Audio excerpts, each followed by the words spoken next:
Hello and welcome to The Dive, presented by mid-season, mid-episode smoothie deliveries, because we have been pushed to an extra half an hour earlier this morning. I woke up at 8 a.m. That's not gamer o'clock. My brain is still not working. I woke up at 6. So Really? Yeah. Wow. Why? Mark usually wakes up early. I actually know his schedule. Yeah. He wakes up extra early, makes some I don't know food. why that's so funny, but it just seems really funny. What? This is all true. Ashley goes to work. He makes her food. You're the house husband. Yeah. And he feeds the cats. Yeah. And then he sometimes goes back to bed, but sometimes stays up. That's the key one. Is then he goes back to bed afterwards, or streams Genshin Impact. Sometimes that too. Yeah. There you go. Good job, Mark. Anyways, looking forward to these smoothies. Yeah, the smoothie bar is not open till later, so it's closed right now. So someone's gonna bring us smoothies later. I'm looking forward to it. It will be delicious. We had another weekend, obviously, of playoffs. G2. LEC Champs, they made the run. It was actually pretty crazy. I'm gonna be honest. I thought when they got knocked to lower bracket, like watching that series, I thought it was all over. Once, I thought maybe they'd get through the first round there or something, but then they would run into Rogue or Fnatic or whatever, and they would probably get clapped again. But the reason they look completely different from the regular season and from the first round of playoffs. And I think the reason is that from a lot of this season, Caps was not impressive. Caps was not international tournament dominating Caps. Yeah, he was the Craps version. So the fact that he was also just such a big part of their lower bracket run and charging to dominance again, I'm like, okay, well, it's the same old EU LCS that we know and love. It's going to be G2 there, and Caps is going to be back in international form. So I'm prepared. I was gonna say the international form as well, going up against Faker and SKT is gonna be hype. It feels like all the great mids right now are on the way there. Bjergsen, I'm sure, is about to show up too, right? TL fans, or Abudaga, or Jojo Pune. But not Fudge. Not Cloud9, bro. You're going to give all other everyone except Fudge. We're talking about lower bracket runs here. Cloud9 could follow it. No, it's just exciting, though. I think the MSI already is turning out to be pretty good. Hopefully the LPL makes it. I still haven't heard an update about that, but yeah. Oh, my God, yeah. Yeah, that would be really sad. I guess we don't have any updates on it. It's still in the same.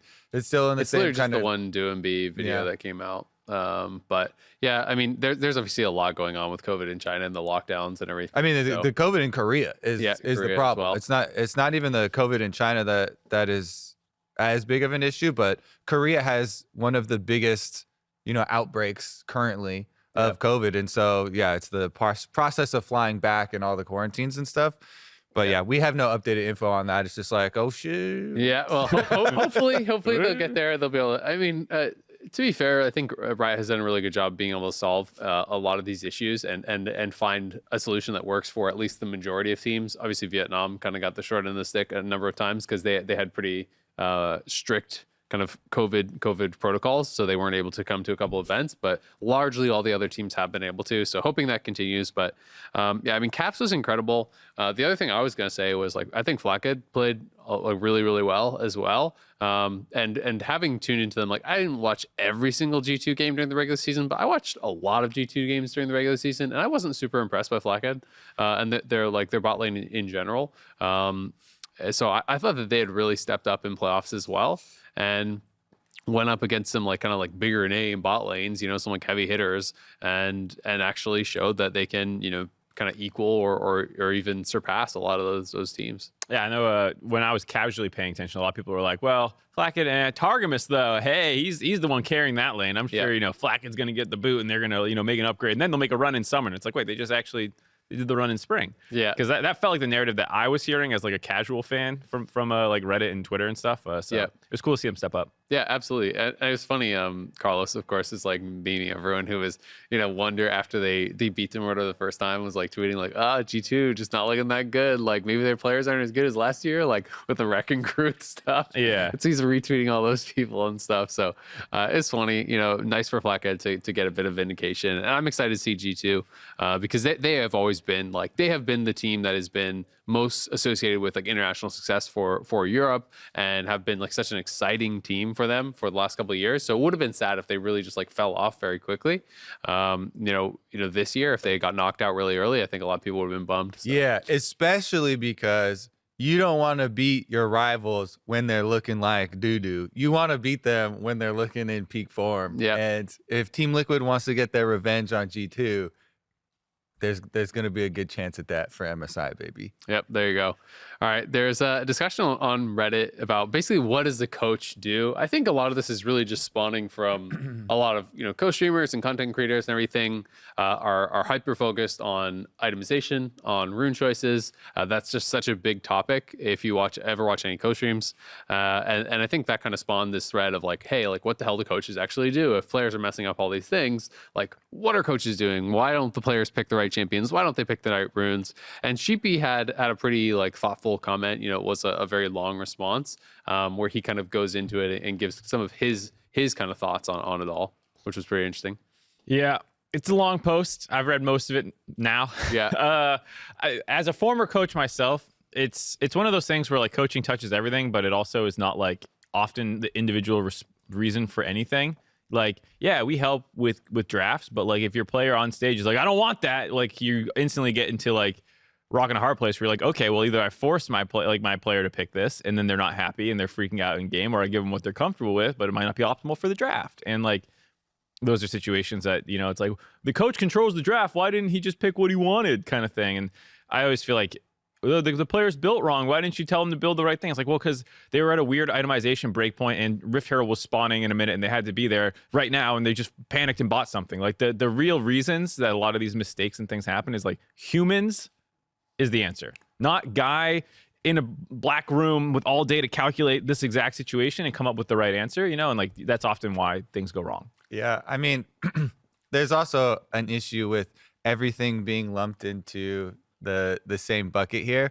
Some of the choices are very much, not created equal. Like there's a very big difference between the mistake of going 40% crit IE, yeah, and the choice of building some flat pen versus some percentage penetration. Yeah, and looking at your opponents and analyzing their items and then building your items correctly. Those are two very different things. One is just a straight blunder. I forgot. I thought I had an extra crit item or something. Something along those lines, or an oopsie. Obviously, this person who bought double, of the exact same item. Oh no, I've got 2 serrated dirks. Whoops, definitely didn't mean to do that. Those types of things are not the same things that I think should be criticized and people should focus more on, the ones that you actually need to put more thought into. But also, so the opening of that question of what do coaches do, the first line is spawned by Champions Queue. Hey everyone, Azael here.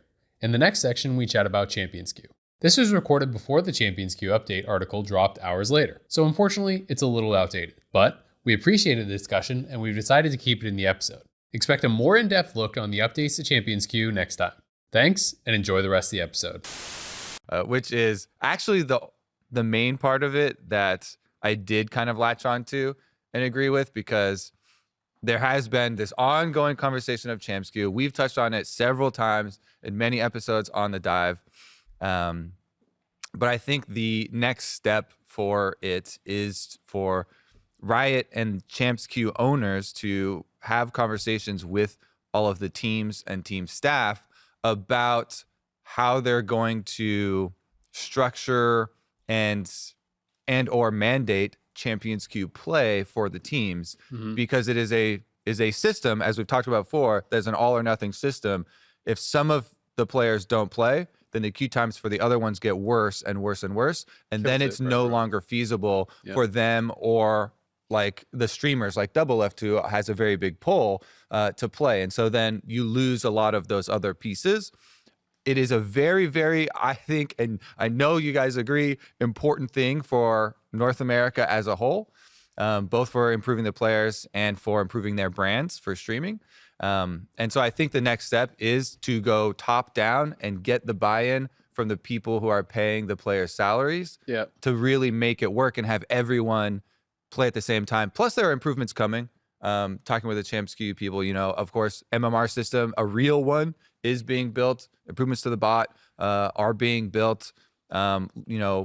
Looking at different ways of queuing as well lots of these improvements are in the works. They have very limited staff for it and very limited resources, but improvements are coming, and I think that the kind of working with the teams from top down is the way that they've just put so much into it already that it's like, clearly this needs to be used, right? And even if I was a team owner, because I know the teams were pushing for this, because the players have told the team owners and the coaches and the GMs for years and years and years and years and years, this is screwing us. We don't have good practice. That's why we lose, is because we don't have low ping, right?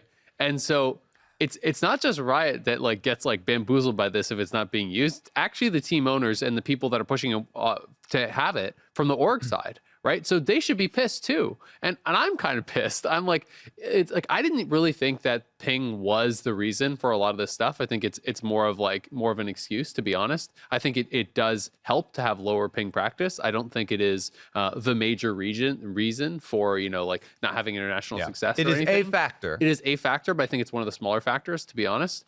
But Champions Queue is an incredible tool. It's way better than I thought anything we would ever get.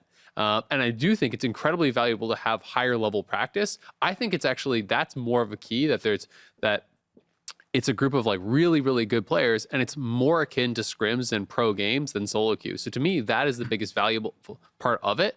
So teams need to enforce that the players are actually playing this, right? That needs to be part of your actual practice regimen, because it's embarrassing. It's embarrassing for the region. And even though, yes, I do get that it's like, players are going to be taking a little bit of time off, and they should, because they have really, pretty brutal schedule during a lot of the year.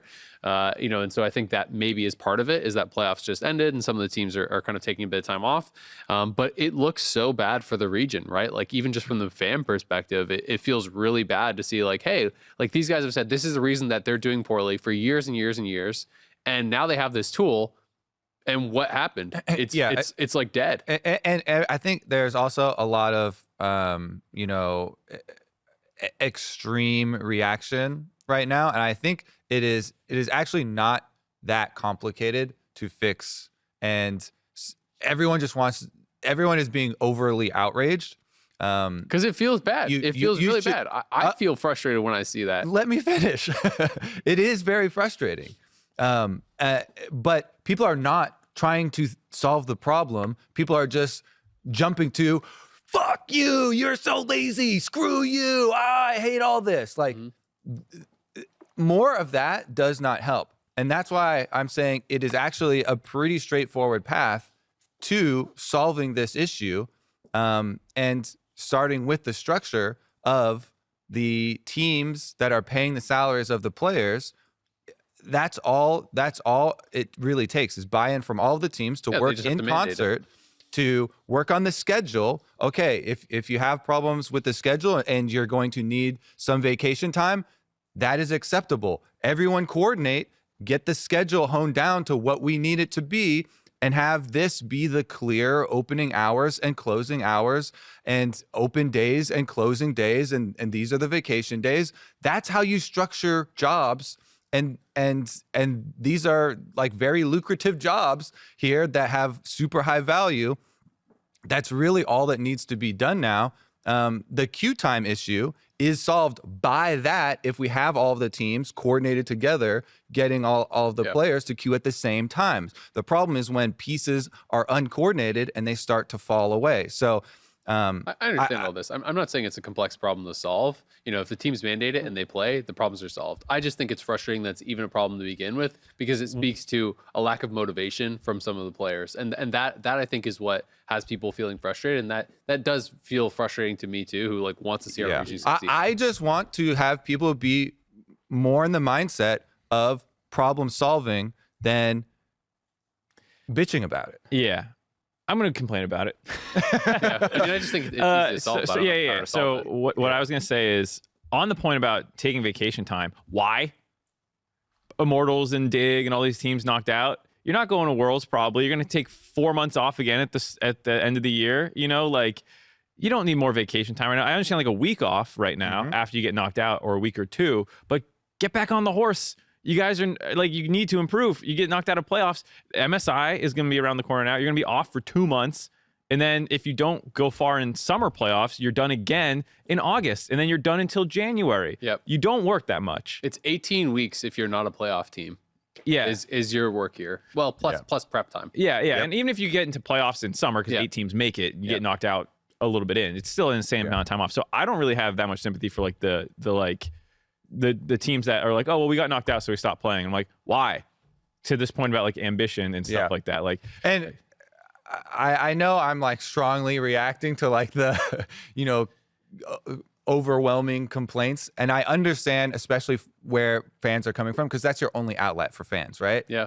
But kind of our only outlet. No, I have set up meetings to be able to push forward these meetings to actually get hold of the teams and coordinate this. Me too. I've so that's why I'm all right, I feel good. I setting up and walking on this path of this good tool that I don't want to be. Basically, I feel like I don't want everyone has started declaring it dead, and I don't want that mindset to take over, because I think that it is very easily revivable, and in a very good spot. So I just don't want it to be put in the dumpster already, because I think there is plenty of work still being done on it, and some pretty low hanging fruit, easy improvements when that we people can say get. dead, I don't think they mean permanently. I think they just mean the queues are dead. Yeah, it's like how you talk about a game being dead. Yeah. It's not actually dead, but people call it dead because its player base went down by half, but it's still 500,000 people play this game. No, it's dead. Wow. And perception has a snowball effect, especially when games, as the example is, are declared dead. That has a real effect on games player base. Yeah. And it does make the problems worse. Yeah. I think my concern with the whole make team solve it thing is, a lot of times when people go on these vacations, or they take these breaks, they're often not in team houses, and it's your contracts usually, I don't think, are structured in a way where it's easy to be okay, well, you're off for 2 months, you have to play X amount of games. People talk about that kind of stuff, and if they hit it or not, play 100 solo queue games before you show up on January 1st scrims and stuff. There are these kinds of conversations, but it's harder to mandate as compared to when everyone's in the team house or in the office for scrims. So that will be hard. And even if it's not in your contract, they can't really enforce it. Even if teams do start requiring this in season, out of season, in some of these situations, it will still be ultimately on the players. And that's where I think that is why you shine a light on some of these teams that are knocked out, is I doubt many of these people are in the operations facility still, or in team houses. They could be, I don't know, but it's much harder to all right, breathe down their neck throughout their day and figure out when they should do it, because there's no more team practice for them that you then naturally follow it up with now you do this, where it's a lot easier to control that in season. You're making a face at me. I feel okay, well, because I'm not quite sure the criticism that you're laying out. I'm saying it's hard to say teams just need to tell their players to play more in situations like this, where a lot of the people who aren't playing are the ones who are not in team environments right now, because their season's done, and they might go home, they might go somewhere else, or even if they're still at the practice facilities, not everyone shows up at the same time. And so you would have to organize this still, and because it's not naturally when in season you have your scrims and everyone stays at the office and then plays solo. Yeah. I guess from my perspective, it's not too difficult to organize work from home practices. Whether it, for players versus working from home has become extremely I'm not saying it should be difficult. If you want to hear my take, Kobe, it was never difficult. I tried to sort this out in 2015 when I was still coaching. And people were like, right when the servers got moved from Portland to Chicago, and they're like, our ping sucks. I'm like, you guys want in-houses? I can set up in-houses. And I set them up with a bunch of other people, and nothing happened. And then 2018, Bjergsen tried to do it, and they were like, oh, this is so difficult. And I made a flame game about it in 2018. Like, for me, and people like Azael who get extra frustrated, is like, I've been hearing the excuse after excuse after excuse for why these projects fail. And now we're out. There's no, like, you've bumped out of excuses, and it's like, well, the queue times are too long, and it's like, well, you made it long. Not playing. But that's why. So for me, that's why I think, like, if we go and structure from the people paying the salaries for the players, it seems like it should be easy, because for the structure of the day, for the improvement, this is the best improvement, not only for the individual players on your team, for the region overall, and for the league, as well as the social media for your players, the brands of your players, which is your business model. This is a business, an entertainment business. So these things should be paramount. And if you're the ones in control of the structure of your team and your players, and you're paying the salaries, if we coordinate everyone, should be how we solve it. It should be. There's questions when you talk about contracts for existing 2 or 3 year existing contracts. How do you sign the new ones? What becomes the standard in the industry? Like, it's a little bit more difficult than just saying everyone agreed to work at these times and kind of stuff. And I think when people aren't around, if you want to talk about, like, comparing to traditional sports, people show up fat all the time for training camps because they didn't do what you told them to do in the offseason. That happens. Shaq, as good as he was, showed up fat every single training camp. They had to work him into shape. And, like, this happens in traditional sports. It's going to happen again here. Even if you say you're required to do X amount of games, like the guy only does 60% of them, you're going to fire him? Yes. A lot of people won't. You say you should, but if this is like Impact and he did 60% of your games in your EG and you're like, shit, do we fire him or not? I'm not saying Impact is lazy, by the way. I'm just saying that, like, I was going to say the Korean players are probably the ones probably not the issue, but my point is, like, you take a player who's relatively established, who's good, who doesn't do the work. What do you do? Yep. That's where it gets really hard. I guess. And that's the same in traditional sports, because that's my exact point. And like, players with attitudes and all these things, right? It's the exact same as in traditional sports. There can be problem players, but if you're at a certain level, if you're good enough, someone will sign you. Someone will sign you. You can someone say will sign you. Someone and you might be willing to fire this guy, but if you don't have a good replacement, that guy's then just going to your opponent, right? Like, so it does get hard, but I do agree, at a certain point, the buck has to stop somewhere. And if teams believe that this is an incredibly important tool, they have to be the ones to enforce it, and they have to be the ones to, if the players are not willing to live up to that, get rid of it. And I think they are crazy if they don't believe that. Yeah, and to Kobe's point, they haven't really done it yet. So it's still to be seen, like, when teams start throwing their weight around collectively, and they solve it.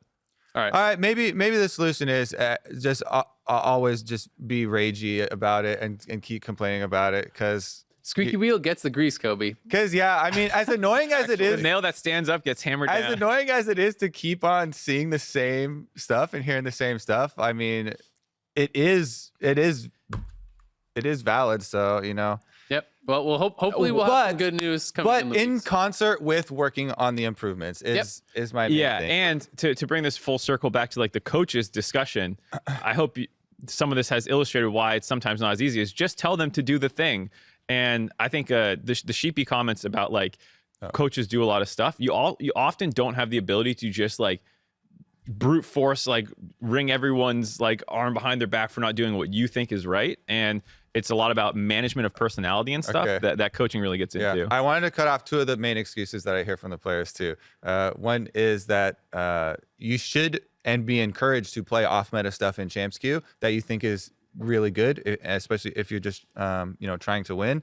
And during the queue times, which should be shorter if everyone's queuing together, do VOD reviews of your lane, of the best players of your lane, because VOD reviews, that's a great time during the queues while you're basically studying. And then this is all basically improvement study time. That's service. Smoothie time. I knew Champs Queue was going to blow into a discussion like this. I don't know if we have a jingle, but we need we should just move on. It's because we all care so much about Champs Queue. We don't want it to die. Yeah. And it's not dead. The other thing I would say that you can do, that I actually think is perfect for it, is you open up the live client and you do 1v1s. You do lane tests and things like that. 1v1s, bod reviews. There are things you can fit in these queue times. Yep. An anime episode. Let's move on. Yeah, let's move on. Patch 12.7. We spent a long time on this. 12.7 coming out.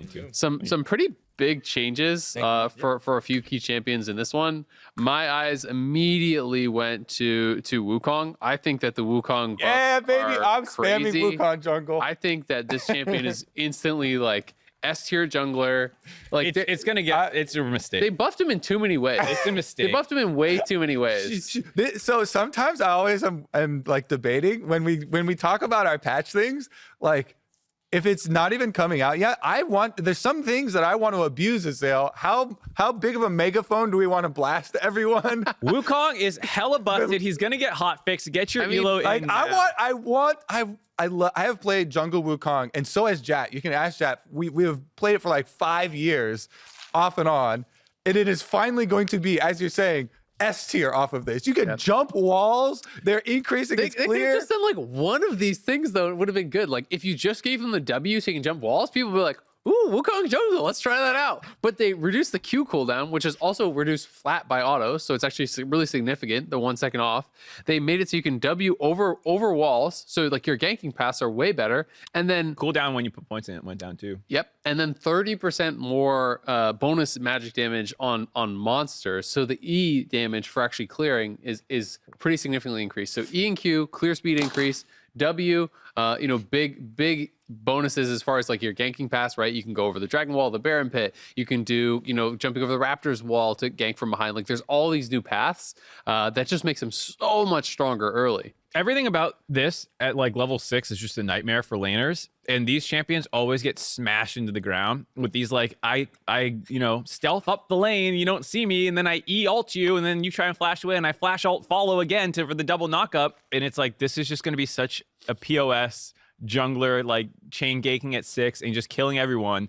It's so unhealthy for the game, I'd even say, that like... You shut up. It's going to be healthy for my LP. It's healthy for junglers to get rank 1 in elo again, as they always do. It feels like always filling up the top. But yeah, it's Mark's stance on junglers, just as an aside, sways so much, Azael. From one week, he's saying they're the most overrated players in the entire game. They're carried by their teams. Now he's saying they're always rank 1. What is going on? It's the easiest role to play. You just get these unfair... Ooh, easiest role to play. So it's easiest role, and it is also most skill-expressive to be rank 1. And it's overrated. And bad. And they're carried and overrated. by their teams. And I vote them on my MVP ballots all the time somehow still, even though I hate them. Mark holds every position that you can hold simultaneously against junglers. Yep. I'm a quantum superposition of opinions. I don't really have any myself. It's just like at any moment one's gonna pop into existence. No, this is gonna get nerfed. I feel like Wukong's gonna be super broken. Yeah. It's gonna and to your point, it's really frustrating when you die to that sort of stuff. And like when it's the same thing when Rek'Sai is really popular and Rek'Sai is really good. As a laner, it's really frustrating because she is right now. I know, yeah, probably call Rek'Sai. It's one of those champions where it's like you can't possibly ward all the directions that they're going to come in. I have not actually played with this yet, so I don't know if you can jump thick walls or only like really thin walls and stuff. So I'll have to experiment. But it's definitely not the distance of Rek'Ai. I would assume not because they're not changing the distance that he jumps. It's just over still the same. It's still the same small jump. Yeah, you don't have to worry. Like you guys are like, oh my god, there's gonna be all these crazy gank paths. Rek'Ai is the crazy example because you can literally go. If you like the gank I'm thinking of is in river over the wall that you normally take blast cone for. You hop into the brush and then you're invisible. You run into lane invisible and then you E-ult them. Like how do you defend that? And like I don't think it lasts that long. To be fair, to do all that. Anyway, you can get kind of far. It's like 2 seconds of stealth. In summary, Wukong will be fine. Not that great. Don't nerf him. Don't ban him. Kobe's like, please and try don't pick him on top lane away from me either. So going off the Wukong one, I'm going to be spamming picking it. Guess what my ban is going to be? Wukong. Karthus. Oh. They increased Karthus's clear again, and even a 10% increase. I'm so sick of Karthus. Exactly. I don't like playing the farm press R jungle, and yet it always seems to get to a point where it's incredibly powerful. And honestly, right now, I actually don't have anything else that's soaking up my ban, so I don't feel too bad about it, but it's going to be my permaban.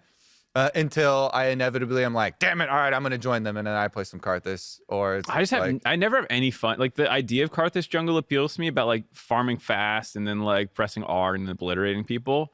But then the process of playing Karthus jungle, I hate. It's so boring. It's nothing fun about it. But playing against it, I find boring because it's like it just de-incentivizes any action. It's like, oh, I could maybe solo kill this guy, but Karthus could ult me for 40% of my health, so I guess I better just like not fight. Yeah.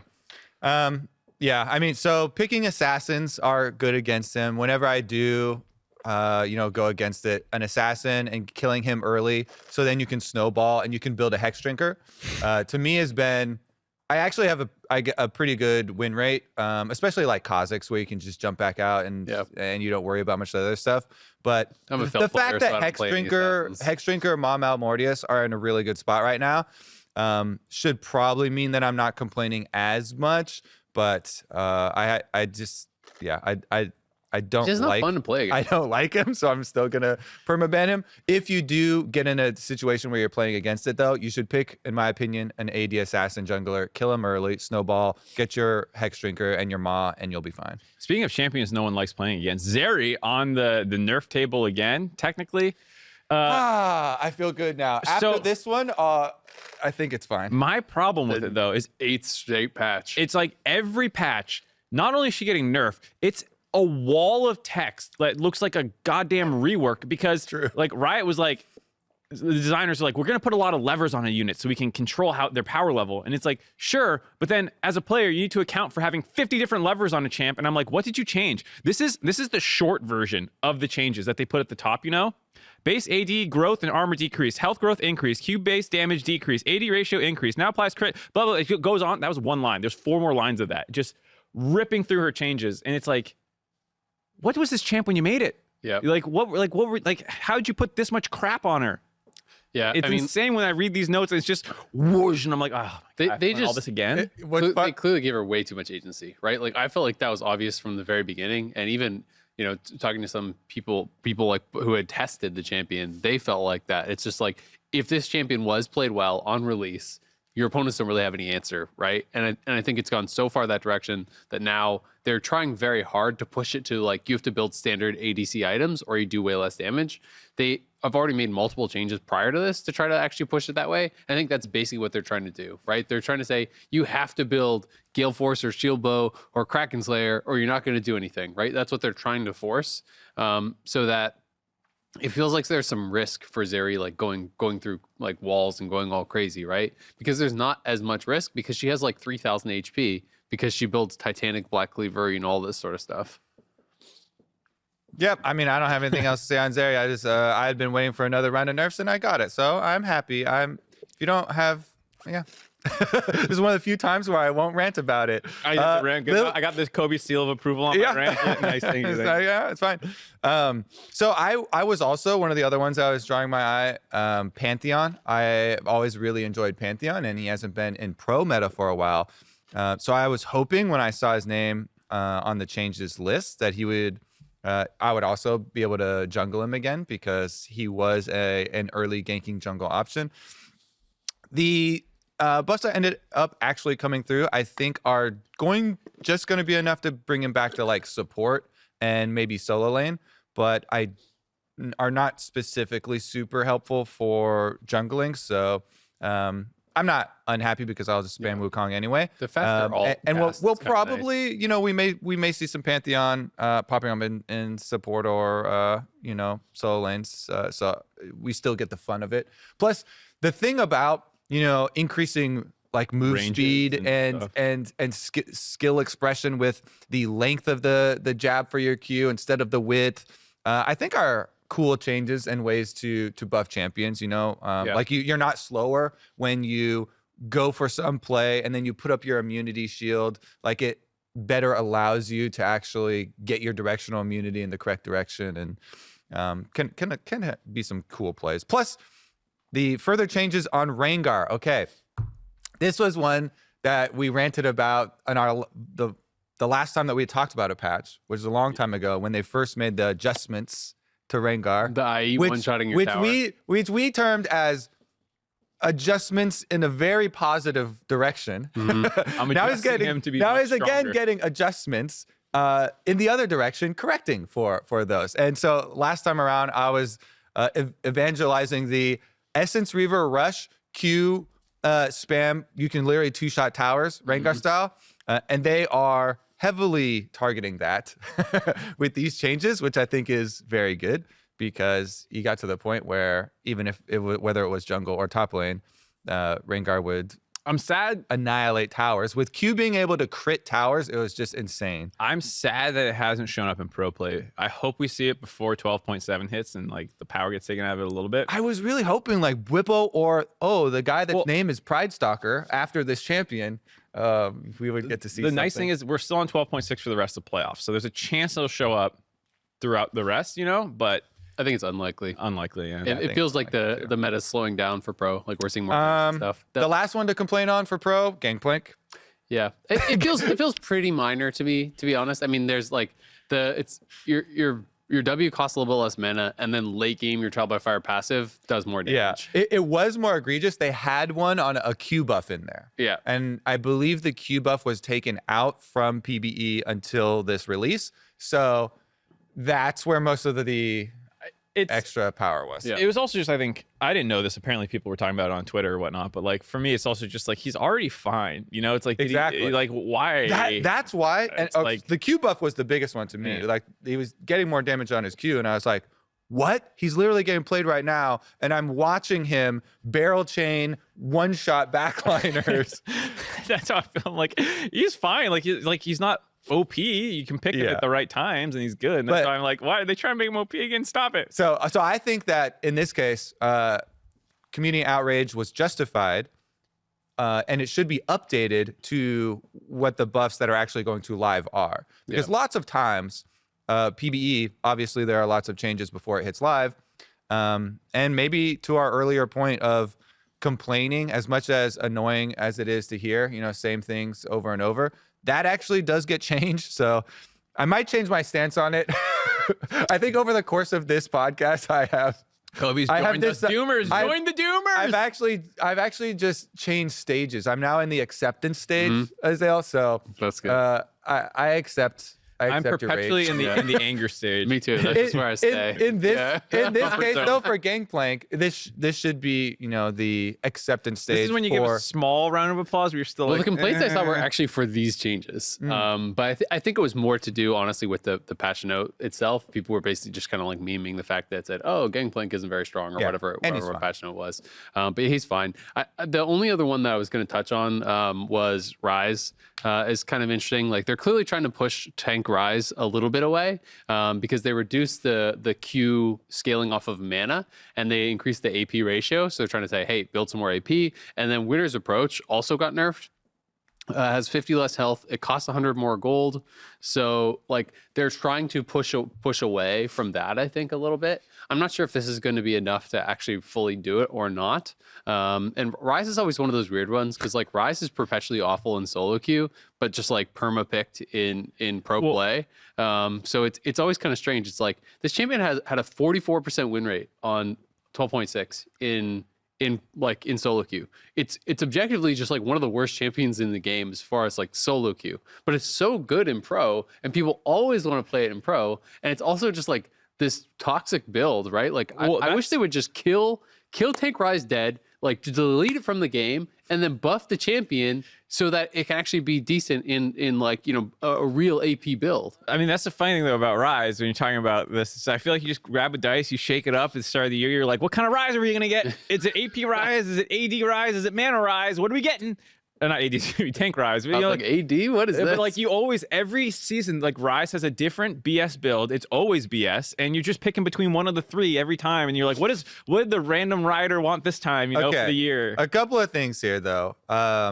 I do, to defend a little bit the win rates and the choices there, I do think it is healthy for the game to have very low solo queue. And I'm assuming you're looking at Diamond Plus or Platinum Plus win rates. What were you sorting by? It was on Platinum Plus, Diamond Plus. So I actually Diamond think Plus is actually lower. I think it's actually healthy for the game 44 to have very low win rate champions like I'll agree with that do have very high skill expression. Yep. So I will defend that point for them, because I like to that's the point of having over 150 champions. You know, we have a wide roster that you can choose on. And if you want to invest in mechanics, you know, Riven or something like that as well, and you want to spend time on animation cancels and all these things, or Alistar only, please. Ryze combos, how are you going to use your Realm Warp has a very big, you know, influence on it as well. Riven's actually just OP though. Maybe Riven was not the best example, but I wanted to use an example that is well known. Example, but Riven's also OP. I wanted to use the example of the champion basically best known for animation cancels. Yeah. Those types of champions that you can invest a lot in can only really exist in that state where the majority of baseline players are not going to have super high win rates. So that one I will defend. As far as builds and stuff like that, this is one of the most common problems to run into, is whenever there is this holy combination of a champion that can do a lot of damage and be tanky. And that is always something that needs to be broken. It is fun when you discover like, ooh, I can build this on this champion. Tank Ryze. And it is always OP. And you know, every iteration that has existed of whatever champion base you can have that can be tanky and do lots of damage. I actually enjoyed all those. Obviously is not a goal. Tank Fizz was the only time I could play Fizz, because like I said, I'm a Phil player, so I just don't really play Assassins. Dude, Bork Fizz was the best. Triforce Bork Fizz, and you're just like, ah! Dude, so fun. Just, like Iceborne, old Iceborne. Yeah. I admit I was a Tank Echo abuser. I abuse Tank Echo, Tank Rengar. If there's ever a cheesy tank build, dude, I'm all over it. I actually love them. Yeah, it is fun to play. Horrible to play against, because Echo had just like no CD on his E. He's just constantly dashing on you, slowing you. You can't kill him. You can't get away. You finally almost kill him. Alt back to 80%. I did want to shout out Umbral Glaive too, as we are like finishing up with all the item changes. Sure. Because that is going to be extremely good. And if you're going to purchase it on anybody, you should be purchasing it early and take Zombie Ward. This is such an underrated rune because it is hard for a lot of people to use. As a jungler, I get to roam around a lot. I get to kill a lot of wards. I get sweeper early all the time.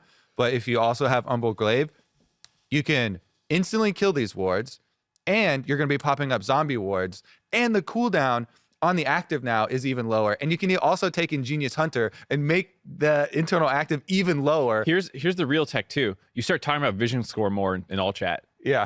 To call attention. That's the new trash talk. It inflates so much. Zombie Ward with vision score is like, you're like 150. Everyone else is at 30. And you just start being like, where's my team? I'm doing all the work here. But like, that's like a meme of trash talk. Nobody's gonna be insulted. No one cares about my vision score. Nobody's gonna be insulted. Also play Senna with it. Yeah. Yep. Really good on Senna. All right, let's jump ahead here to playoffs. Of course, we had the lower bracket matchups last week. We're now down to the top 4 teams. 100 Thieves TL, they are guaranteed to already play in a match in Houston. The winner of that, of course, goes straight to the grand finals, and they would wait there. The loser would go into the loser bracket finals, where they would play the winner of C9 EG, which is the other one. So some really good matchups coming up. I think it's really, really exciting, especially with a bit of the resurgence that I feel like C9 had. Didn't look so bad in the lower bracket, of course. Do you guys want to start with 100 Thieves TL though? Is that the first one? That is the first one, I believe. Yes. Yeah, definitely. Then let's start there. It's been a week since we've seen them, but last time we saw them, 100 Thieves 3-0'd the hell out of Cloud9. Yep. TL had a back and forth best of 5 against EG, and it felt like the narrative flipped to TL being the best team in the league to now it's like, oh, maybe it's 100 Thieves. They were on a hot streak at the end of the regular season into this, like maybe they're the best now. And they also seem like they can carry from all 3 positions with Abadaga playing better, and Closer's been great all year. Sunday's been great all year. And then FBI and Huhi also stepped up recently. And it's like, wow, this is a really complete team now. And I am struggling to fight the urge to hop on the bandwagon. Well, you guys both already kind of hopped on last week when we talked about this. You guys both were on the 100 No, side. you just posed the question poorly. No. Yeah.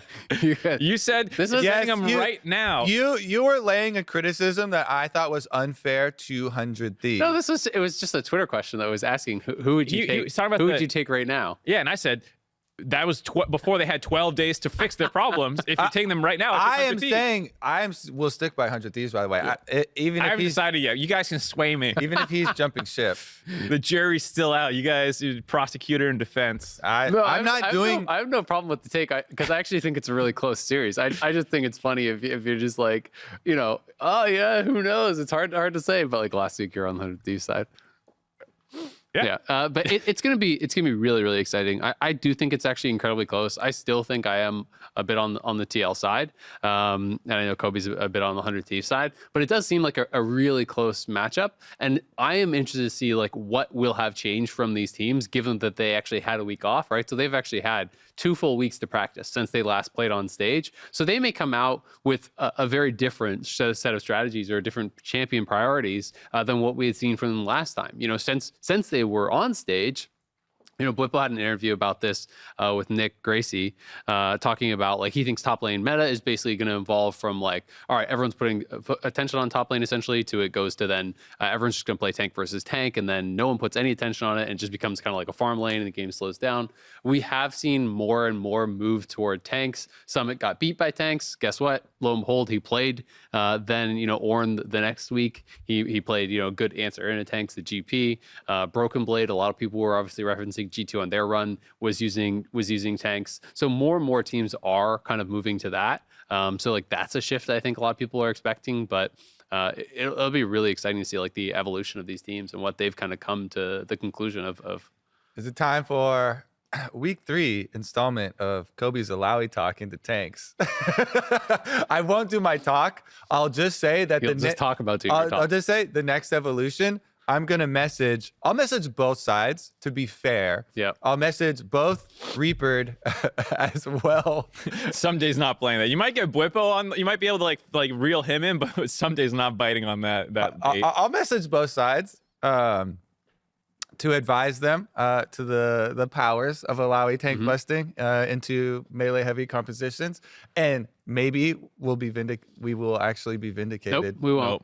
Nope. You're gonna see Gwen, Ornn, GP.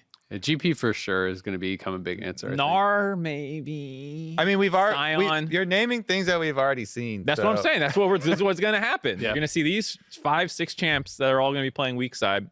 I don't think probably a lot of Ornn too. I think people are seeing the value finally of engage from top lane, right? It's this weird like circle where it feels like nothing really changed with tanks to actually like push them back in as far as like patch changes. Like they were already viable, but teams were basically only drafting engage from support for most of the year, and so as a result, they were playing all these fighters and stuff in top lane. And like now again, teams are starting to play tanks top lane. It's like, it's actually really valuable to have an Ornn that needs no attention and like has all this scaling and has an additional engage option. So I think engage is going to be paramount in all these series. I think people are really going to prioritize it because the teams have just not looked good when they don't prioritize engage. Like every team looks bad when they don't have it. It's so much harder to play without multiple engage options. I have such a split feeling on this because it's very common in sports to when playoffs roll around, the game slows down. Yep. Not even just for league, but like basketball. Suddenly defense is way more important than it was, and like all these things. And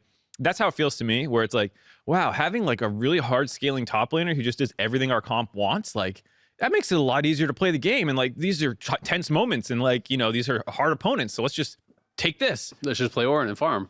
But when international competitions roll around, that's usually not the style that wins. It's usually the team that's willing to go balls to the wall. And that's something that I always like. On the one hand, the try hard in me is like, I understand why you're doing this, but the side of me that gets to sit on the fence is like, you shouldn't be doing that. You should keep playing a little bit more on the aggressive side. So here's what I would say is that like I don't think playing Ornn means your whole team has to then get passive, right? So it's like, and I think it can be totally fine to have a passive lane or sometimes even 2 passive lanes, right? But you shouldn't just then like kind of turtle up and do nothing, right? Because that's where I think teams really get into trouble internationally, is where they try to say, okay, we're going to be really careful. So we're going to do Ornn and we're going to do Victor and we're going to do Jinx. And then, like we're going to do Sejuani or it's like you end up with just like all scaling. You can't be proactive at all. So the other team dictates how the game is played completely, right? And you can kind of get bulldozed. But I do think you can say, hey, we're going to limit volatility in top lane by putting Ornn there. We're going to pick aggressive mid jungle. We're going to play heavily through that and move towards bot and do dives and stack dragons. Like you can totally have that one piece that is just AFK scaling for a late while the rest is playing aggressive, because jungle can't be everywhere anyway. This is one of the most worrying things about this interview to me, specifically this Bwipo and Nick one, is where Bwipo, he's talking about not playing aggressively and not creating conflict on the map because everybody else on the team is also not creating conflict and everybody is farming. And that reminds me of the old versions of what Team TL. Liquid always turns into. And that is has had the same story play out for international events. Even though I do want to be very clear, this last year, Team Liquid was literally just a slight change in the rules of being able to choose their opponent for tiebreaker to actually getting out of groups. Maybe they would have still had to win. I think for sure they would have, as they've already beaten both the other two teams. That is neither here nor there. Yeah. It did cause me a little bit of worry, because what I've liked so much about new Team Liquid is how aggressive they are with CoreJJ roaming all over the place. Bwipo, crazy plays, all gonna get these engagements from him later and stuff. And this answer in itself doesn't have super big red flags, because it makes sense what he's saying. In this case, 100% agree. You're gonna be the one sticking out like a sore thumb. You're exposing yourself. He didn't need to do that. It could have been scale for mid game, boom, a much easier win. But it did make me start to think about, oh, is it happening again?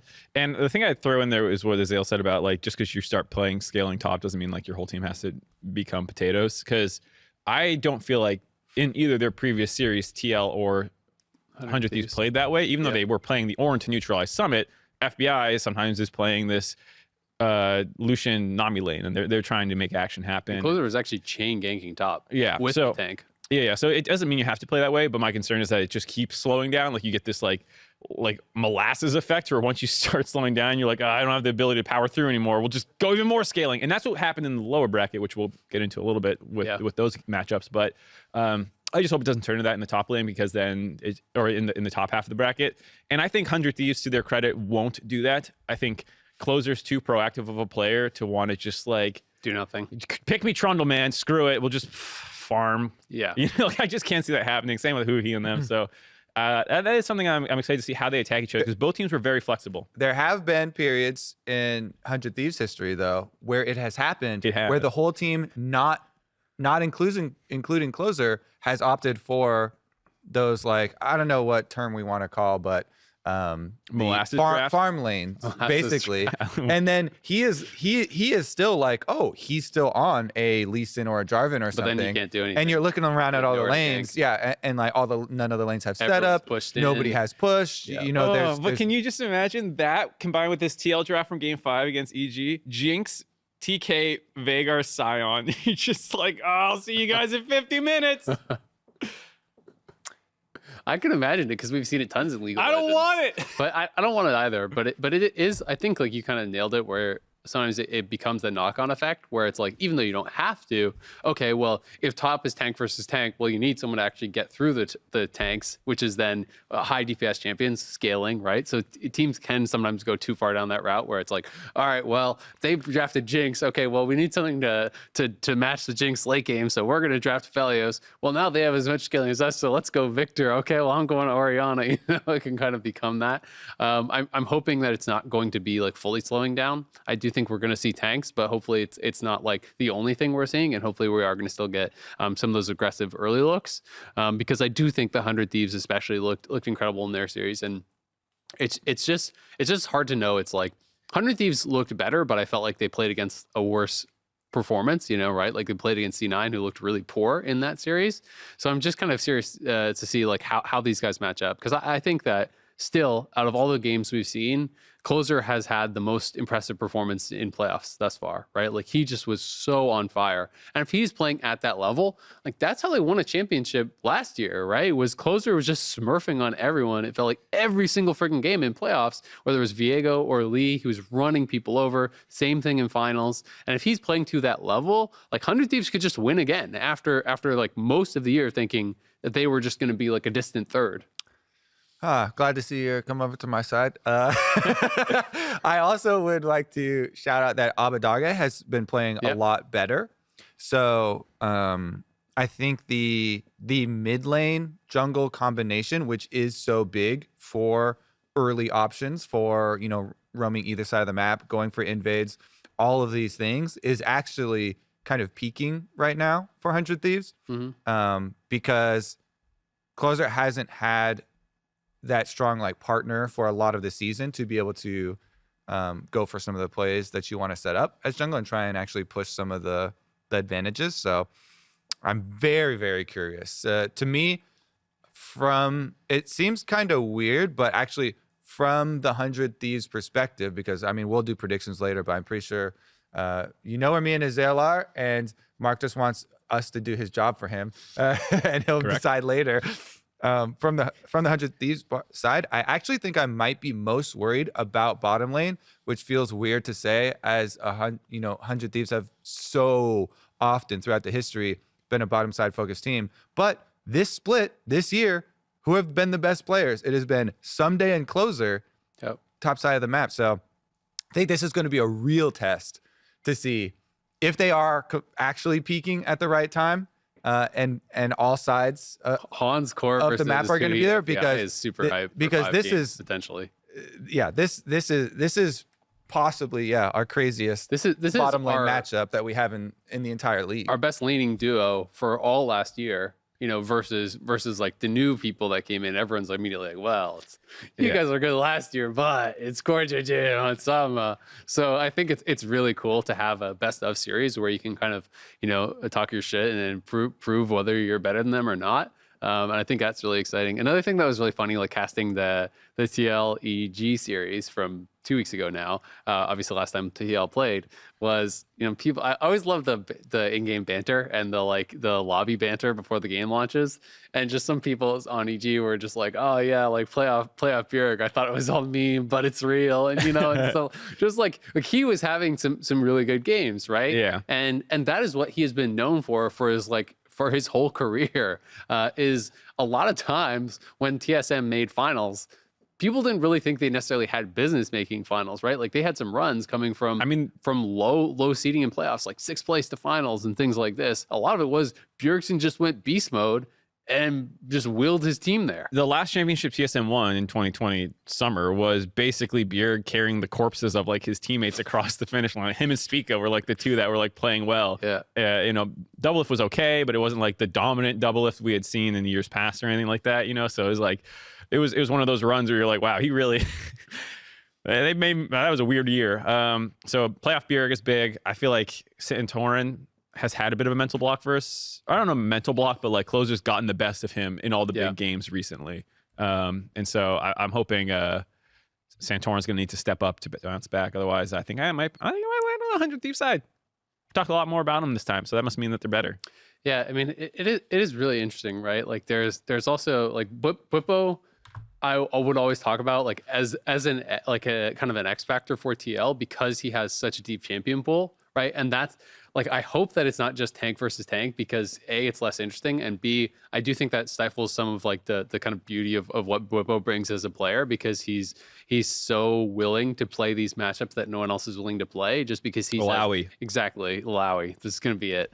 I'm literally, what I'm doing right now is I saw it. What are you doing over there? I'm sending Illaoi stats to Gilhoto and Reaper. All right, but because that is going to be a really interesting matchup, right? That was such a focal point of 100 Thieves was basically they said, all right, the way to beat C9 is Summit has to carry or they lose. So we're going to pick neutralizing picks and we're going to gank there constantly and we're going to path top and we're going to punish. Like, you know, what is their read against TL? Because I think TL is a much more well-rounded team and I think it becomes difficult to craft your game plan in that way. There's not just like one obvious point where it's like, oh, TL always wins if X person carries, otherwise they can't do anything, right? And that's why I tend to favor them a little bit. I think it's a less obvious game plan on how to attack them, and I tend to think that they're better in the mid and late game stages and how they set up objectives and how they actually like, you know, extend gold leads when they do have good early laning. They're really good at actually taking over vision. I think how Core works with Santorin, like they are to me the best support jungle duo and actually like taking vision and denying that from the enemy team and taking away camps and extending your lead. The thing I was going to throw in there about prep was 100 Thieves had a great series in terms of like what it felt like they came in with their game plan and coaching staff having nice level ones and stuff. But like you said, it's a little harder to do against TL. But something I've noticed this playoffs, even like not just in North America, but kind of globally, is like teams don't feel like they adapt as much between games. We've seen a number of like salty runbacks, even if it's not the exact same draft like the C9 100 Thieves series. You get like one pick changes. Yeah, you know, it's like, oh, well, we'll stay blue side and like we'll do a different blind pick and like we'll take a little bit more scaling or a little bit more early game, but it's like more or less the same draft. We saw that in both series this weekend from us as well, where Golden Guardians just slammed Nocturne and FlyQuest after winning with Ahri just played 3 games of Ori and mostly played like scaling and like happened in Europe a couple times. I think there was a Korean series or two that had it too. But it's like, I don't know why people don't have a break glass in like, you know, smash glass and panic button where you just draft something insane. And I think that's the one thing I liked out of TL in that EG series was that they had different looks they gave. Yeah. Even if they ended up on that really late game scaling one, they had different looks. And so I'm a little worried about 100 Thieves in the sense of like, you didn't have to really show anything. They said in their interviews, we have more and we're kind of sad we didn't have to use more, but you know, TL showed that like, hey, they got some strats. I mean, TL was probably, I don't know if I want to say most flexible. I'm like maybe gut checking myself, but like they showed a lot of different styles throughout the regular season, right? And they had some of the deepest champion pools, if not the deepest champion pools in mid and top particularly. So I do know that they can show a lot. Not all their strategies looked good, right? Like I do think when they played low engaged and they played like the multiple marksman stuff, I don't think that was as good of a look for them. But we at least know that they can play it, and I'm interested to see what 100 Thieves wants to do. Yeah, you've been quiet for a while because I've been sending. I sent over stats. Did you send them to C9? Literally doing well. No, just Peter Dunn and just Reapered and hit up Max. Hit up Black Maldo and Kobe Peter Dunn, who's not even the C9 coach and EG confirmed. Do you think they will be as accepting? Well, I don't think the teams you send it to will be accepting. So yes, I think that the other teams will be as accepting. 0 times whatever is 0. Exactly. Yeah.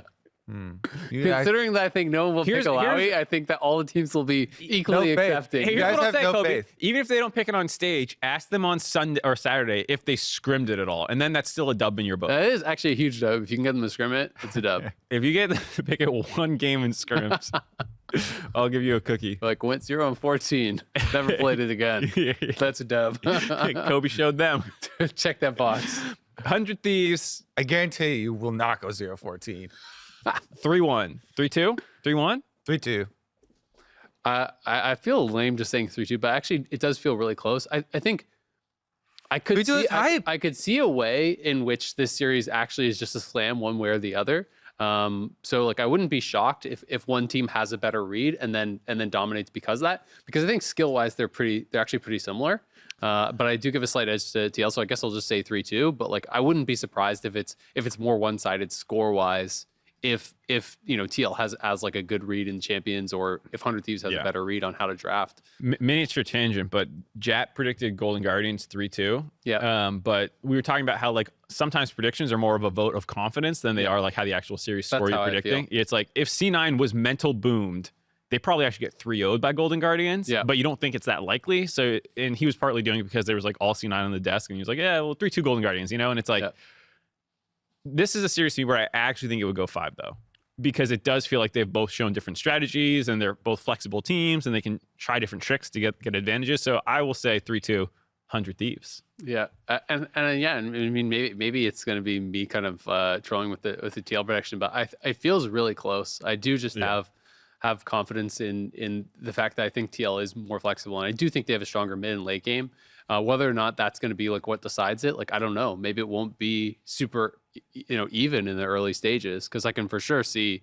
I think Closer's playing better than Santorin. If the bot lane for 100 Thieves outperforms CL's bot lane, like that alone could be enough to turn the series, heavily in their favor. Abadaga's playing well. So it's going to be really, really exciting for a lot of reasons. Almost every matchup is, every matchup is super interesting, right? Like Abadaga's back in form.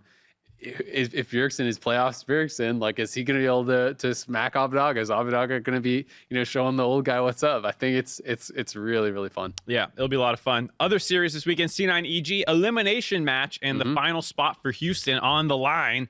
Summit's gonna retire if he loses, apparently. Kobe's just over here texting away. It's okay. I'm texting every coach now. It's a two-man. You're he's on the texting Immortals. Kobe. You could do this later. He's like, revenge. In 3 months, play Illaoi. Yeah.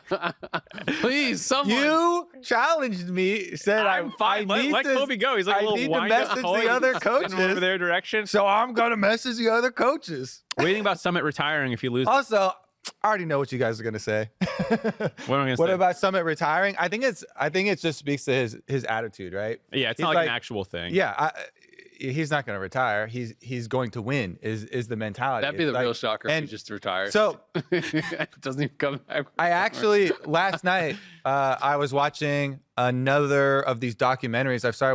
I don't know why I got on this these high altitude mountaineer documentaries. There's I watched a couple of those. There's several of them that are so good, and I'm not interested in ever doing it. And yet I'll be interested in doing an easy one. These documentaries pull you in so effectively because the stakes are so intense, and these guys are training just at the limits of the possibilities of a human body. And this is a very similar mentality where he's like, if I give up, I will die. And they will actually die if they give up, on Everest or something like that. If they stop progressing forward, Summit will not die or retire if he gives up. But I like that is the type of attitude that he is bringing to it. He is like, I am going to win. And there are not other options. So I just took that away from it. Basically, he's like, losing yourself up for losing it, right? is unacceptable. Losing basically is not an option.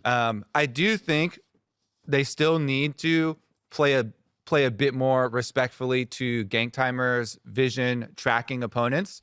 But I definitely respect, especially with the type of player that he is, to continue with a strong arm strategy, basically, of top lane play. I was watching Speaker stream, and he was watching C9 VOD of them with Summit, and he was kind of just like, it's like, Summit's the best laner in the league. Shouldn't Blabber just path top every single game, right? Like, because he's kind of talking about like, I think, he picks Nocturne. All right, Blabber picks this. All right, I think they should maybe do this clear, or like maybe he could look for this gank, right? He's been kind of just saying and then seeing what they do.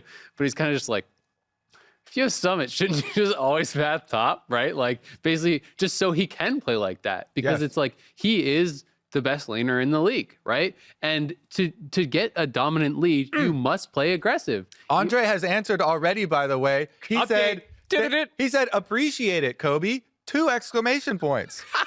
2 means means it's not sarcastic. That is the most facetious response you could have gotten. 2 is for sure sarcastic. Nope, 2 is the correct amount. Dude, that is the most facetious way. He could have been like, no, and it would have been more like less disrespectful than being like, thanks, Kobe. Goes back to scrims. I got a notification from Kobe. I wonder what it is. It's what the? This is not random. We play like flex games and stuff. Yeah. He's just Andre to me. I know, like, oh man, this would be a great moment if I could recite the entire copy pasta. Yeah, exactly. Yeah. All right. So on this point about always pathing top, I feel like that's what they fell into doing during the regular season, and it got exposed as like being too on rails, and Closer like got there first, or like they would throw a thing in, or they would just neutralize it and let him go down a little bit in CS, and people stopped caring about trying to stop Summit directly, or they did a better job at it. And so I don't actually want that to be their philosophy this game. And I feel like in the Golden Guardian series, they left him on an island, and they also brought in Isles, which is a big change from Winsome, who I was kind of flaming a little bit last week. And I think it allowed them to play a little bit more bot oriented, though. I will say I was not particularly impressed with Golden Guardians. Kind of felt like they had their one trick, and it got beaten game 1. And they're like, we'll do it 2 more times. And I also just think, I mean, so Nocturne, I wasn't in love with the Nocturne pick. I think compositionally and stuff, it can work. But also, if your read was like, oh, we're going to do what 100 Thieves did, and we're going to pick a tank top, and we're going to punish Summit.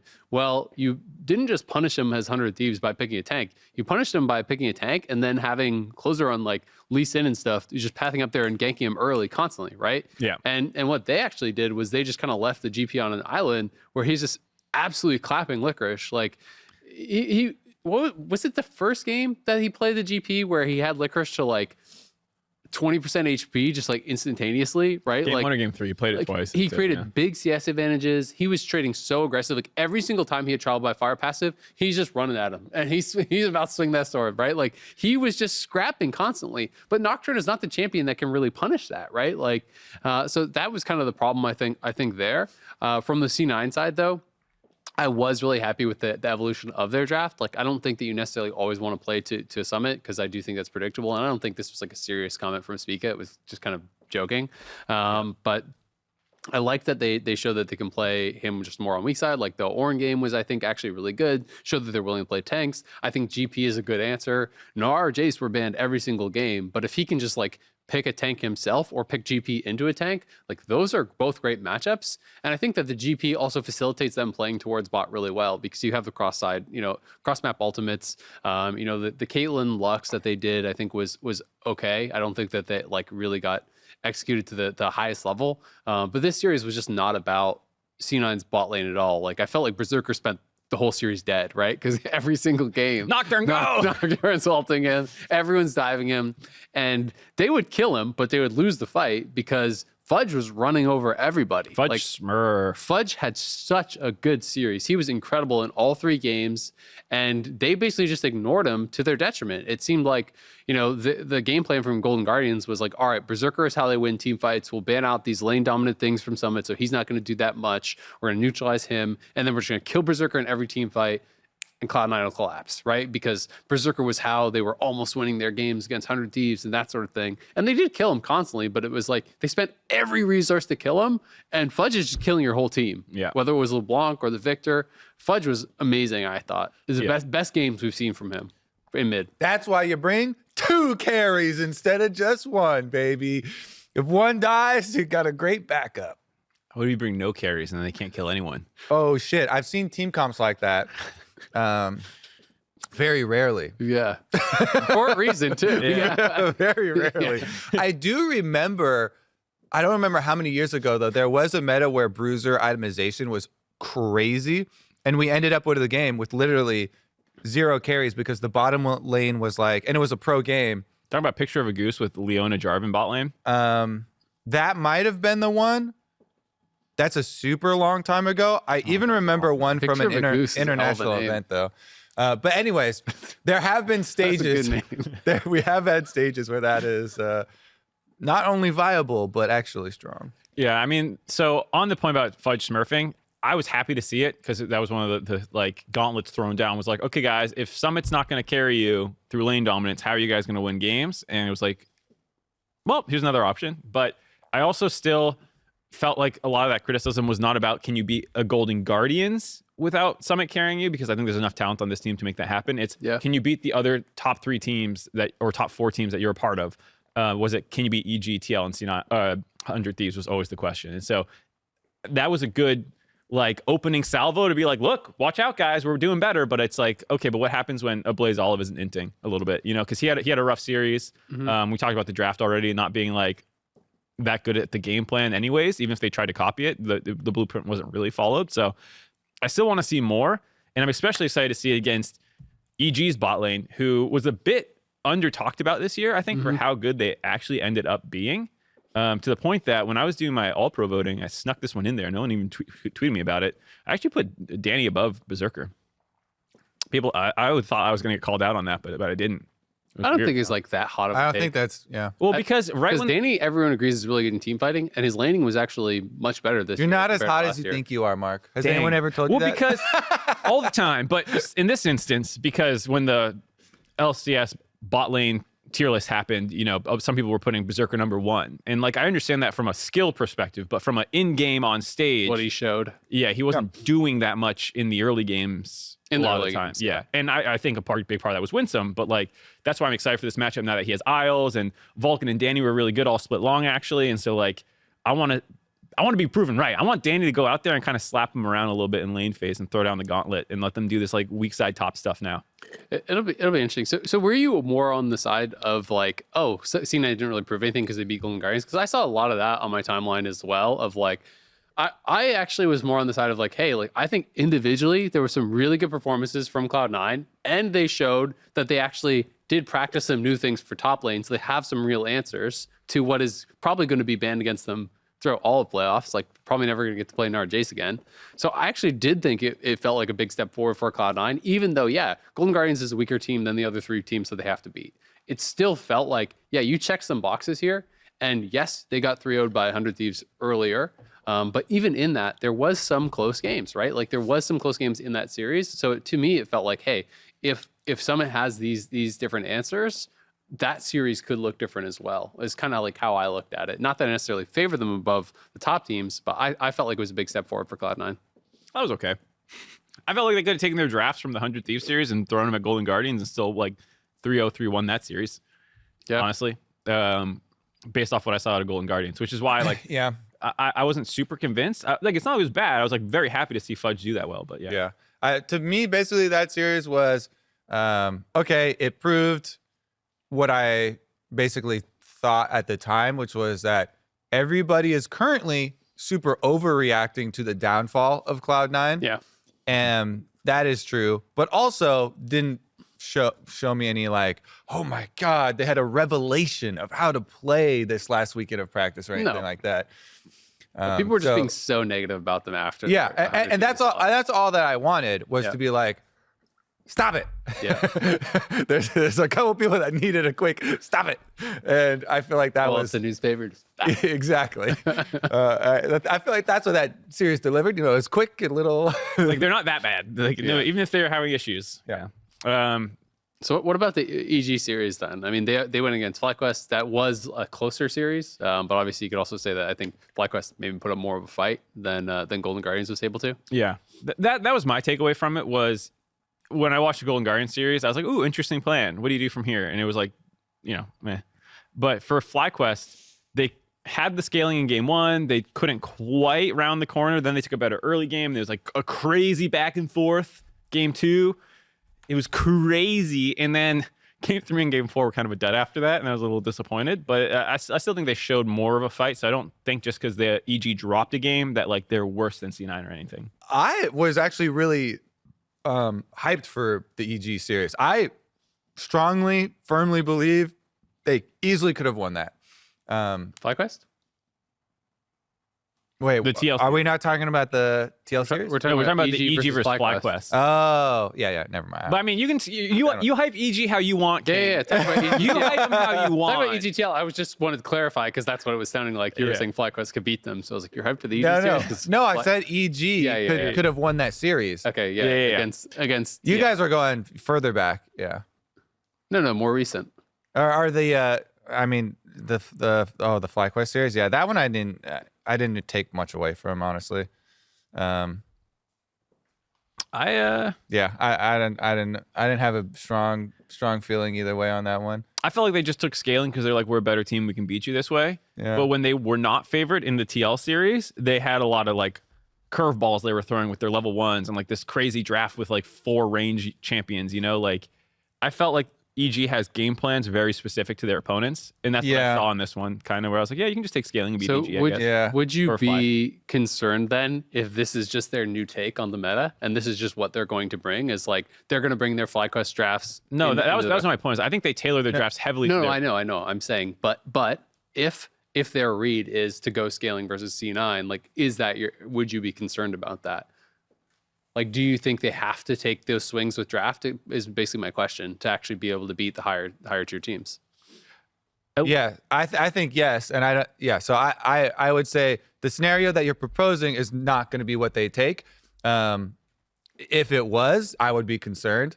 But I think they are going to adapt the strategy, because it's basically you draw a line at, do you look up or do you look down at your opponent? Yeah. And that's going to determine your drafts. And then in game one, maybe you find out, oh, game one, we come out with that on versus a team that we look down on. Yeah. And that's why I'm just so interested they beat you, because it's like which way are they looking? I would say not. I would say they still look up at Cloud9. So they will definitely be ready with their adaptations. And even if it is the case that like you're proposing versus FlyQuest, they take that same approach, I think that they would adjust it if they lost the first game in that manner. As a best of 5, and I completely agree with Mark. That's kind of what they're judging their draft and in-game strategy off of. Necessity, basically. Yeah, I feel the same way. Like, is this an Akali angle or a Victor angle? And they can do both depending on how it goes. I expect them to go the slightly slower and see what of 100 Thieves game plan still applies. If I was coaching, that's how I'd go into the first game, is like, let's see if we can do this, neutralize Summit, and just like win these other ways. And if that doesn't work, well, then we have our crazy options about like, let's throw down versus Fudge, Jojo and him, you guys are playing Ari LeBlanc, let's go, and I feel like they can switch it up if they need to, which is, I think, one of the reasons I'm excited about EG in the playoffs as a whole. Is I think they've shown the most like different angles so far of any of the teams. And like, while I think they still have issues as a team, they have the hands and they're willing to kind of throw these gauntlets down. Yeah, I mean, the TL series that they had obviously a couple weeks ago was, I think, really exciting because they were willing to show this stuff. And I also think, like, when I think back to like the Lucian top game, it's like, hey, well, if someone wants to go heavily towards GP and you're willing to, and Jojo takes Lucian top, sure, why not? Jojo to go Lucian top versus him, like that would be pretty ballsy, right? Yeah. I think that kind of stuff would be potentially really exciting. So how are you guys feeling about the series? Score-wise or conflicted, prediction-wise? Conflicted, very conflicted. Am I a C9 hater is the question I'm asking myself right now. I might be one of those people you were newspapering last week. I might have needed a couple. Yeah, I might need a couple hits. Stop it. I'm looking at EG and I'm like, I think it's a legitimately difficult series to call, because of what I was going to carry over as the promising parts of EG. I still am going to favor Cloud9, but I think that this one is very much contestable, and I wouldn't be swatting you if I said EG 3-0 for going the other way. 3-0. Like a newspaper for that one? I think so. I don't know. I mean, I would just chalk that up to he's baiting for clicks. Yeah. Yeah, I don't actually think that, but I think I would say EG 3-2 or 3-1. Yeah, interesting. Yeah, I mean, I don't think it's like that crazy when you put in consideration that Cloud9 literally just changed out their support in middle of playoffs. Right? Like, clearly there's problems with the team. Right? And they didn't have 5. massive changes and corrections that I think would have put people, like I'm saying, completely at ease. That series was basically versus Golden Guardians, was basically okay, quick slap to the turbo haters that think I literally had people telling me, oh, they're going to be 0-9 after this weekend. But it was also not this giant refresher of everyone like, oh, thank God they're completely, back to number 1. All my worries have been washed away. So that's why I feel like it is completely fine. If bot lane is a big focus, well, like I don't think he hit a bad series, but I also don't think he really like fully proved himself or anything. And I think it was the Lux game. I want to say he went like, was it Moonstone or Mandate? I'm trying to recall, but he didn't go Crown.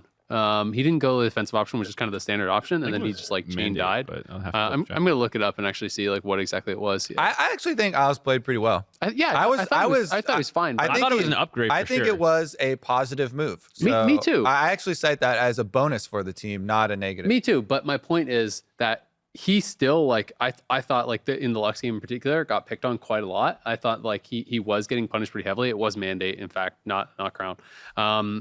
And you're playing against a much tougher bot lane is kind of my point, right? Like I think that Lost is like the bottom marksman in the league, right? And I think that like you're talking about Danny is maybe even better than Berserker is your kind of like take, right? So I think it's like when you're going up against more tough competition, there is more of an opportunity to punish, right? And to show that there are weaknesses, to show that there are holes. So I do think it's a big test for him, right? Like I think it's really high pressure to be subbed into a team in the middle of playoffs and to be put into the situation where I think a lot of eyes are going to be on you. And now I think EG has a pretty damn tough bot lane. So you're joining me. Well, I'm not, but I'm saying I think it's a big test. Yeah, I would agree that it is a big test. I think that Isles has kind of risen to the occasion. I think that he does well, at least so far, with the pressure. And he's already, been on stage, had eyes on him and stuff. So I am actually pretty confident. And I see it as a strict upgrade. And, of course, Cloud9 beat them in the regular season as well. Yes, teams are at different states. I mean, Licorice in those cases with these games has lost 13 straight games to Cloud9. He's never won a game against Cloud9 since he left Cloud9. I'm referencing the EG Cloud9 game, not the one that's already been done. So I think it is a strict upgrade. Plus, they already beat them in the regular season. So I'm still going Cloud9. Yeah, I'm on Cloud9. Maybe 3-1. Yeah, I'm going 3-1 Cloud9 as well. I Figures. Does it? I don't know. It's never mind. It's very funny to me to have your ear thing dangling out like this because yeah. But for the angle, they can't see it, so it was only bothering me. Another thing that bothered me, and I've been holding it in this entire time, is that Andre also followed up. He said they're not going to pick Illaoi this weekend. He just straight up told me so. Did you ask him to try in scrims once? I mean, I also told you that. So I mean, you should have just defaulted to trust here. I was kind of trying to save you some pain. I'm glad that he just told me. He's not playing around. He's not. The double exclamation points really gave it away. So here's the thing: there's 3 more teams that haven't told Kobe no yet. So the hope remains. Okay, wait. But here's what I learned from this instant feedback: is that I actually need to go past the coaches. I just need to message top laners. Kobe's now just not gonna listen. He's messaging Steve. He's like in the pregame lobby. Whippo. He's knocking on the window of the stream room. He's casting the series. He's in the pregame lobby. Like, I'll give you $100 if you pick. Anyone, bot lane. I don't care. Please, I'm begging you. Okay, so 2 Cloud9, 1 EG. Well, the thing I have to say as well, the most hype matchup I actually want to watch is Blabber versus Inspire because they have a lot of history going back to the Rogue C9 days as well, and I want to see Inspire get revenge. He definitely has been a lot better when the team has set up with level 1s to support early counter jungling. He was good. So I think that's going to be a big point of prep for both sides. Obviously, Blabber is a huge part of running Cloud9. So level 1s have just been so big in playoffs. Mm-hmm. I actually love that. Like the variance, I think it makes teams kind of always have that worry about like, could you be getting 5-man invaded? Are they playing, bot side for that ward? Are they playing top side for the lane ward there? Are they going to 5-man invade or late invade to try to take away a buff? Like, I actually love that. And I do think it really is valuable as a team to be mixing these ins and to be like forcing your opponents to really kind of be concerned about it. All right, we have a dive question here from the LCS Studio. Oh, I was thinking we were just done. Nope. You're lazy. I mean, it's a pretty long episode. Let's get the question, though. My name is Joe from Seattle. And if the whole league blew up and you could choose one player as the first overall pick, besides CoreJJ, who would be your first overall pick? So this is basically who is your MVP, not CoreJJ. That's what it sounds like to me. I'm gonna set the boundaries of salary doesn't matter and import doesn't matter because otherwise I think it gets too much into semantics. They have to be in the league already? They have to be in the league already. Darn it. I mean, this is basically who is your MVP. And also kind of like, it can be a bit different because it can be like, I could say Silent is my MVP, but I could say, I think Jungle is more important. Yeah, like, I'm picking Blabber. That's what I was going to say too. Yeah. Blabber is my number 1 pick, even though I think Summit I think had a better case for MVP this split. But I think Blabber, I just think having an incredible jungler is actually deal. I build my team. I get 2nd pick closer then. Okay, but, I mean, you wouldn't get him 2nd round. The whole idea is. Well, then who are you grabbing first? That's better then. Man, it's funny because if you still say Summit, people are just gonna flame you for people would just pick Malphite against you. I don't think so. I think Summit is. What's funny is really that. good pick. Oh, okay. So Summit is my pick, and guess what happens when people blind pick Malphite against me? A boom! I make it play Illaoi. Oh, it all comes your full GM, circle, your baby. coach? But no one blind picks it. Yes, they do. They blind picked it versus him. Malphite? Versus Cloud9. They blind pick Ornn and Malphite versus him. Blind pick Malphite? I don't think they did. I don't think Malphite ever gets blind picked. They definitely. Ornn I could see for sure. Yeah. Okay. It's my team. I was like, is this a rabbit hole we want to jump down? I was like, no, I don't. No, it's my team. What? I don't think I will. Kobe is down this rabbit hole though. He spent like 20 minutes texting on his phone. He was in the. I mean, there's nothing that needs to be added to that. That's my answer to the question. I think his mind's been taken over by the mad god of Nagabook or whatever the Nagaburos. Nagaburos. Yeah. You actually think you got it. You nailed it. Played There you go. Played that Rune King game. Yep. Heard that name a lot from Illaoi. That's true. She does say that a lot. All right, well, he already answered. We both said Blabber. Thank you for the questions, though. Thank you, everyone who actually came out to the studio and has been asking some of those dive questions. We have some more that we'll be able to use. This episode, although, is getting long. Kobe's got to do this or that. We've got meetings. I got more coaches to message. He's got more coaches to message. Top laners. He's got top laners. He's got owners to message. He's gonna go. Hey, try them. LPL. If you get shut down, go to the investors. Go to the sponsors. Yeah. Try to. I gotta follow the money. Yeah, follow the money. Go to the VCs, get them to put the pressure on. We'll see if we can get some proving ground players too in there. Yeah. All right. That'll wrap it up for us for now. Remember, if you're watching on YouTube, hit that subscribe button so you don't miss an episode of The Dive. You can also check us out on Spotify, Apple Podcasts, Anchor.fm. Remember, submit your questions as well on Anchor.fm and Twitter. We get some from YouTube comments as well. And I know people have been getting better about this, but again, hashtag The Dive LOL. That's how we find them. If you just add us, we won't be able to find them when we're looking for questions later in the week. LCS playoffs continue 1:30 PT Pacific time on Saturday with 100 Thieves versus Team Liquid. Winner going to be straight in the grand finals.